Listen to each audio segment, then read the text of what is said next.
ఓట్లు దొంగతనం జరిగింది అనేది మొట్టమొదటి చెప్పింది రెండున్నర ఏళ్ల క్రితం తెలుగుదేశం పార్టీ. 27 లక్షల ఓట్లు తొలగించాం పోరాడి, న్యాయ పోరాటం చేసి.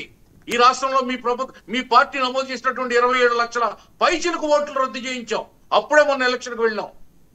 ఇది మర్చిపోతే ఎలాగ మీరు కడపలో ఎన్ని దొంగోట్లు రాయించారు? ఒక ఇంట్లో, నంద్యాలలో, కర్నూలులో, చిత్తూరులో, పొంగనూరులో ఒక గుడిసెలో 200-300 ఓట్లు రాయించారే, 1000 ఓట్లు రాయించారే. అవన్నీ మేము రద్దు చేయించాం.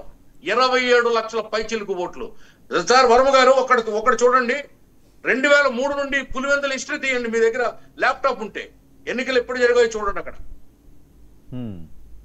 అన్ని సార్లు కూడా యునానిమస్ గా ఎన్నికలు జరిగాయి. ఎందుకు జరుగుతున్నాయి? ఇప్పుడు జనసేన ప్రతినిధి చెప్పారు, తల దించుకుని వెళ్ళాలి, చెప్పులు తీసి వెళ్ళాలి, సంఖలో చేతులు పెట్టుకు వెళ్ళాలి. ఏమిటండి ఇది? దీన్ని ఏమంటారు? దీన్ని ఏ ఇజం అంటారు? ఇది డెమోక్రసీ అంటారా దీన్ని? మనం 2005లో ఉన్నామా? ఏమిటి పులివెందుల ప్రత్యేకతను అడుగుతున్నా.